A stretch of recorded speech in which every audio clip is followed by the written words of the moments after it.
Retirement کی عمر 60 سے کم کر کے 55 سال کرنے کی تجویز، معاشی مسائل کا حل نئی مشکل۔ پاکستان کی وزارت خزانہ کا کہنا ہے کہ حکومت کے غیر ترقیاتی اخراجات کو کم کرنے کے لیے پینشن اصلاحات کے تحت ایک تجویز زیر غور ہے، جس کے مطابق سرکاری ملازمین کی ریٹائرمنٹ کی عمر 60 سال سے کم کر کے 55 سال کر دی جائے گی۔ پاکستان کی موجودہ اور ماضی قریب کی تمام حکومتیں معاشی اصلاحات کے ذریعے ملک کا معاشی نظام بہتر بنانے اور حکومت کے غیر ترقیاتی اخراجات میں کمی لانے کی کوشش کرتی رہی ہے۔ حکومت کے غیر ترقیاتی اخراجات میں سرکاری ملازمین کی پینشن کا بہت بڑا حصہ ہے۔ ہر سال بجٹ میں پینشن میں اضافے کے باعث پینشن بل میں تیزی سے اضافہ ہو رہا ہے، جو حکومت کے لیے معاشی مسائل کے حل میں ایک بڑی رکاوٹ بن رہا ہے۔ ماضی قریب میں یہ تجویز زیر غور رہی کہ سرکاری ملازمین کی ریٹائرمنٹ کی عمر 60 سال سے بڑھا کر 62 سال کر دی جائے تاکہ 2 سال تک ریٹائرمنٹ کے وقت ادا کی جانے والی بھاری رقوم کی ادائیگی روکی جا سکے۔ اس سے نئے پنشنرز کی تعداد میں بھی کمی آئے گی اور حکومت کو خاطر خواہ بچت ہوگی۔ اہم اسٹیبلشمنٹ ڈویژن نے اس تجویز سے اتفاق نہیں کیا۔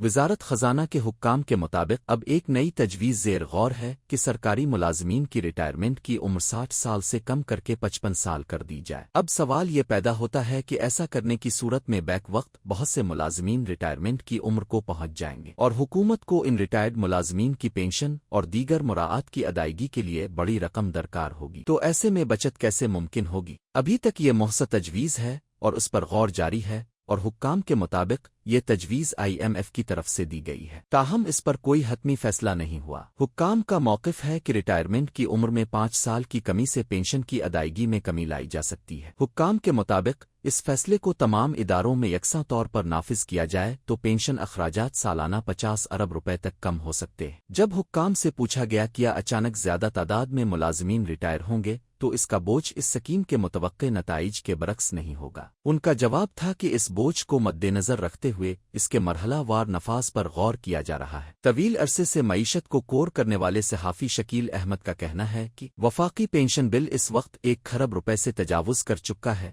جس میں سول اور مسلح افواج کا حصہ بالترتیب 260 ارب روپے اور 750 ارب روپے ہے۔ اس میں ہر سال اضافہ ہو رہا ہے۔ ریٹائرمنٹ کی عمر 55 سال کرنے کی ایک بڑی وجہ یہ ہے کہ جوں سرکاری ملازمین کی مدت ملازمت بڑھتی ہے، ان کی تنخواہیں اور مراعات میں بھی اضافہ ہوتا ہے۔ اگر 55 سال کی عمر میں ریٹائرمنٹ ہو تو ملازمین کو پینشن اور مراعات کی مد میں نسبتاً کم رقم ادا کرنی پڑے گی اور اگلے 5 برسوں میں ان کی متوقع تنخواہوں کی مد میں بھی بچت کی جا سکتی ہے۔ انہوں نے مزید کہا کہ یہ تجویز قابل عمل ہے، لیکن حکومت کو سوچ سمجھ کر آگے بڑھنا ہوگا، کیونکہ اس سے کئی سینئر بیوروکریٹس ریٹائر ہو جائیں گے اور نجی شعبے میں کام کریں گے۔ تاہم اس کا مثبت پہلو یہ ہے کہ کئی لوگ ریٹائرمنٹ کے بعد کاروبار شروع کریں گے، جس سے دیگر لوگوں کے لیے روزگار کے مواقع پیدا ہوں گے۔ سالانہ پینشن کے بڑھتے بل پر قابو پانے کے لیے حکومت نے حال ہی میں تمام مستقبل کی سرکاری ملازمتوں کے لیے شراکت داری پر مبنی پینشن سکیم بھی متعارف کرائی ہے، جس سے جولائی 2024 کے بعد بھرتی ہونے والے ملازمین اپنی پینشن کے لیے تنخواہ کا 10% پینشن فنڈ میں دیں گے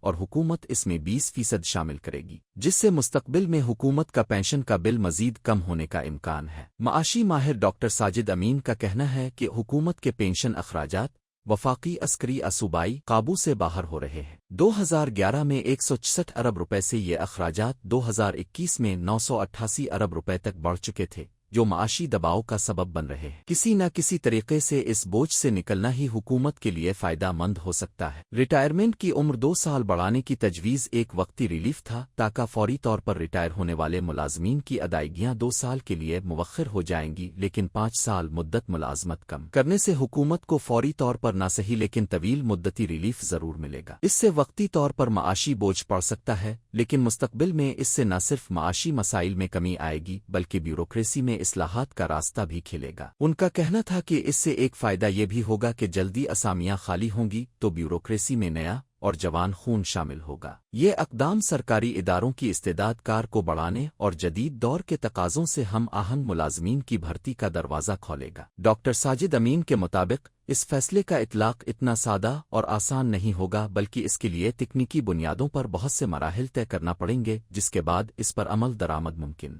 ہوگا۔